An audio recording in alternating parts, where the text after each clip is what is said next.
Hello everyone, welcome back to another video, and today I'm going to be taking a look at Wriothesley's pre-release analysis. I'll be taking a look at his entire kit, seeing how good it is, taking a look at his weapons that he wants to use, see on how you would like to build him in terms of his artifacts and substats, and what kind of teams that you can use him in. So without further ado, let's get started with the pre-release, starting with his normal attack. Forceful Fist of Frost at level 9 deals 5 rapid attacks that deal cryo damage. Apart from this, his normal attack combo will not reset for a short time after using Ice Fang Rush or sprinting. Now, Ice Fang Rush is his E state, which I will go over in a little bit. Also, for his charge attack, consumes stamina to leap and unleash Unfolding Fist, dealing AoE crowd damage. And these are the stats on the right side. They're kind of nice. I mean, they're pretty nice for like his normal attacks, but until we get into his skill called Ice Fang Rush at level 9, enters a state called Chilling Penalty state and unleashing more powerful attacks than before. Chilling Penalty increases his interruption resistance. When his HP is above 50%, it will enhance his normal attacks by increasing its damage. When an attack hits, consumes a fixed amount of HP. HP can be consumed once every 0.1 seconds. Okay, so when he is in this state, it increases his normal attack damage by 167%, which is actually really nice. The duration it lasts is 10 seconds and the cooldown is 16 seconds. However, the biggest thing I think that could be a problem is the HP cost, where here it consumes around 4.5% of his max HP, and since he is a normal attacker and it is designed to attack really fast, this can consume a lot of your HP, which will affect the kind of characters you would like to run with him. But it also get kind of concerning based on one of the passives that he has, but it involves his charge attack. But I will get to that in a second. Moving on to his burst, Dark Gold Wolf Bite at level 9. Activating his boxing gloves, Wesley strikes out with an icy straight, then uses icicle impact to cause multiple instances of AoE crowd damage in the frontal area. His arc is Osaya. After icicle impact ends, a searching blade will descend upon the opponent's position, dealing Osaya online crowd damage. Okay, like a pretty straightforward AoE burst, I would say. It's kind of similar to like Wanderer's burst, where I mean technically a lot of his kit is like a copycat of Wanderer's kit.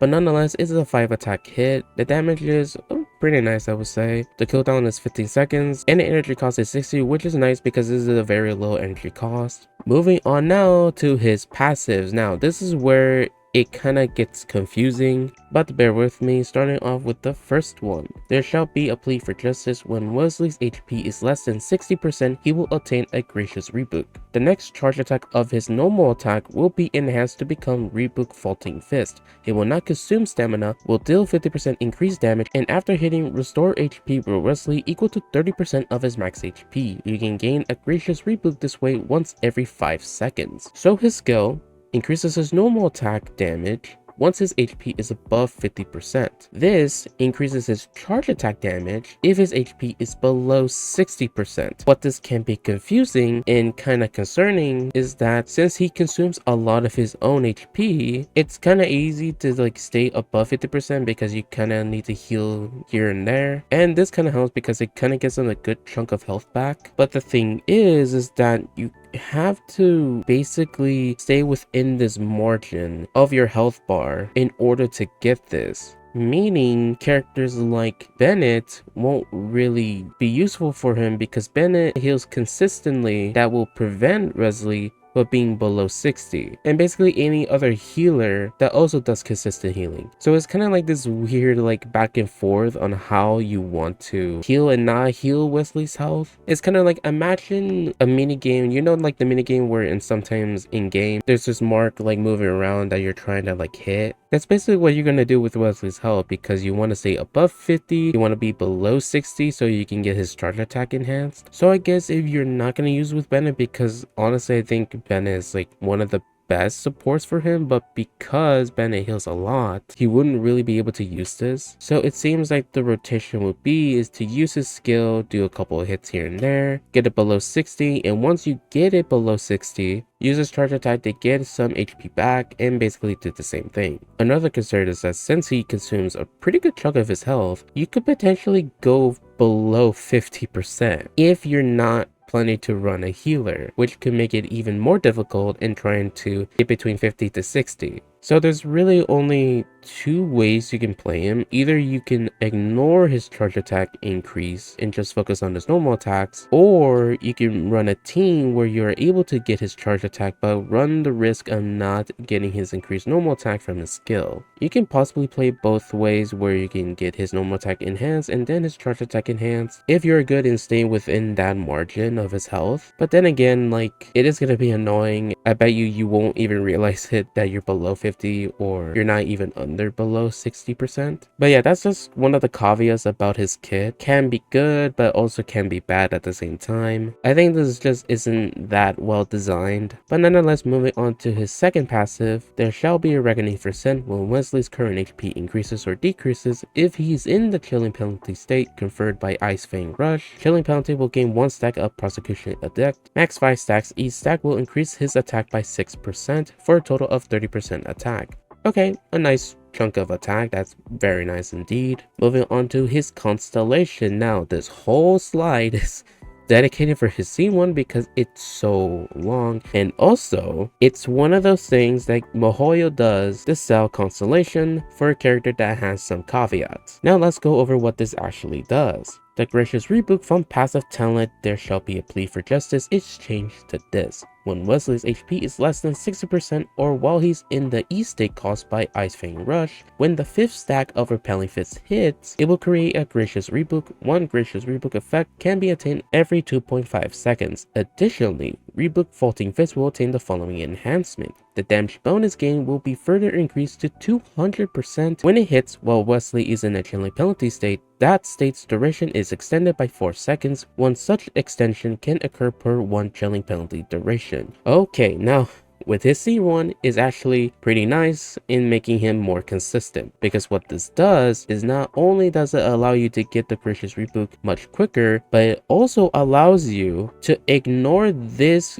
condition on having his health lower than 60 and just focusing on doing his normal attack combo, get the Gracious Reboot, do the charge attack, and then do it again. Now this can also allow you to get his charge attack more faster by doing his attack string and getting his health below 60. So basically it would be like getting his 5th hit in, doing the charge attack, get his health below 60, and then doing a charge attack again. Since his attack string isn't interrupted, whether you do a charge attack or you sprint, but honestly, I think it's just way better to just focus on doing his normal attack string, do the charge attack, do his combo again, and then do his charge attack again. Because I think it would just be really annoying in trying to get his enhanced charge attack by also trying to get his health below 60. I think this is just more of a better way of just focusing on doing his normal attack combo and then just getting an enhanced charge attack. So his C1 is actually pretty nice, but again, it kind of sucks that they locked this behind a constellation. Even though it is nice, but like, again, it's constellation. You don't really need to go for it. Moving on to C2, when using Dark Gold Wolf Bite, Prosecution Edict stack from the passive talent There Shall Be a Reckoning for Sin will increase said ability's damage dealt by 40%. Okay, so more damage for his burst. His C4, the HP restored to Wesley through Reboot Faulting Fist will be increased to 50% of his max HP. You must first unlock the passive talent. Additionally, when Wesley is healed, if the amount of healing overflows, the following effects will occur depending on whether he is on field or not. If he is on field, his attack speed will be increased by 20% for 4 seconds. If he is off field, all of your party members' attack speed will be increased by 10% for 6 seconds. These two methods of increasing attack speed cannot stack. Okay, so just more way of increasing his attack speed. Moving on to C6, the crit rate of Reboot Faulting Fist will be increased by 10% and his crit damage by 80%. When unleashed, it will also create an additional icicle that deals 100% of Reboot Faulting Fist base damage as cryo damage. Damage dealt this way is regarded as charge attack damage. Okay, so basically it increases his crit rate and crit damage for his charge attack and also essentially deals a second charge attack. I don't know why they extended it to saying it like this, but I mean, yeah, it's a C6. It's a pretty nice C6. Okay, something happened to the second half of the recording, so I have to record this part again, which is why I look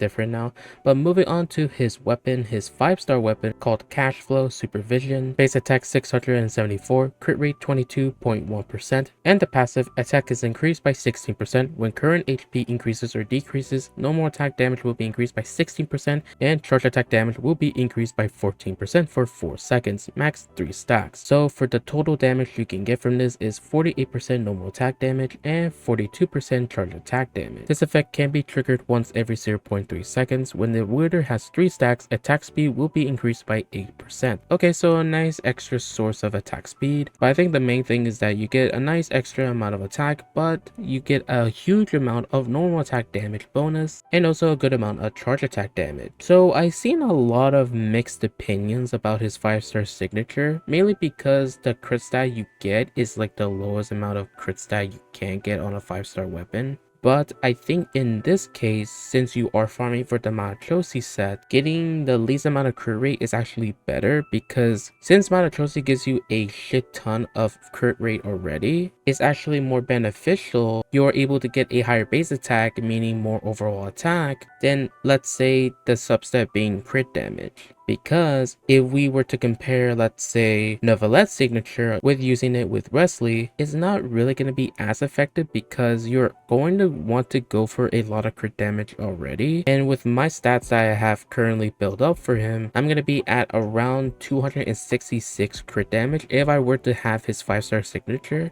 But if I were to go for more than that and put, let's say, Neuvillette signature on him, but since I'm putting a lot of value into crit damage when I'm already hitting over the rate where I am getting a lot of diminishing return for just getting more crit damage, then let's say more base attack or just more attack percentage where I haven't hit the cap of diminishing return on that stat, then it will be a lot more beneficial. Now you might say, well, you could use Bennett and crit damage will still be useful. Yes, but still, since you're already bound to hit that cap on crit damage, it's more better to go for a weapon that gives you more of one stat that you don't have a lot of compared to one that you are bound to farm for already. Now granted, it's still useful, it's just not as valuable than like going for attack, which he mainly scales off of. So with that, I would say his 5-star signature is actually pretty good because it gives you a really good amount of damage bonus to justify enrolling for this, regardless of it being the lowest crit stat that you can get on a 5-star weapon. But what other 5-star weapons can be useful for him? Like I said before, you can use Neuvillette signature. It isn't going to be the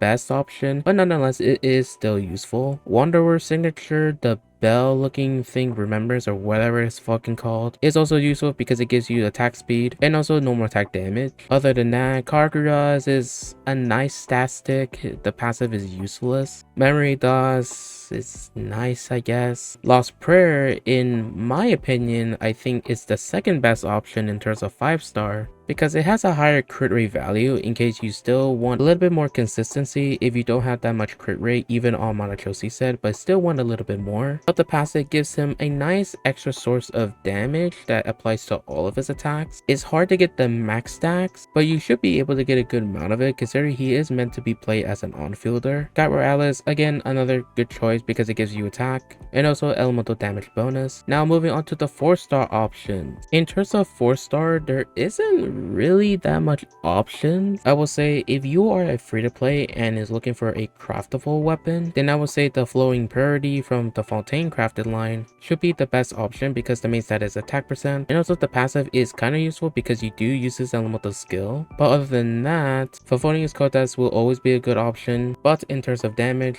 Wisith is also a good option because of the crit damage, and also the passive can be useful with the attack buff, elemental damage buff, and also possibly elemental mastery if you are planning to run him in an elemental reaction team. Other than that, the battle pass weapon Solar Pearl is going to be very nice because it gives you crit rate and also damage bonus. I think Dodokotes will be a very nice option if you have it, but considering it is an event weapon and a lot of people may not have it, but nonetheless if you don't, then the other options are still very good. But if you do, then I would definitely recommend using this on him. Alright, and now moving on to artifacts and substats. So for the 4-piece set that you definitely want to farm for him, you definitely want to go for Machosi set, because not only is it the easiest set to farm for because it gives you a shit ton of crit rate, but also allows you to basically farm for one singular stat, which is crit damage, and just overall more consistency if you do manage to get both stats on all your artifacts. Now for the second set, it is going to be very interesting. When I was looking into WRIOTHESLEY's kit and I used the damage calculator from a website that I trust, I inputted the current Machosi set that I have currently for him compared to a Shimanawa set that I have also prepared for him to see the kind of difference in terms of damage, to see which one increases his damage overall, and I found out that Shimanawa is actually a pretty good set if you want to min-max his damage, because not only does it give you attack, but also gives you 50% normal and charge attack damage. damage, which is very good, but it comes at the cost of energy when trying to utilize your burst. Now, considering that his kit is very similar to Wanderer, and I really think that he's going to be placed similarly to Wanderer, and Wanderer's burst isn't as useful where when I play with him, I think Wriothesley's burst is going to be in the same vein as that, where you're not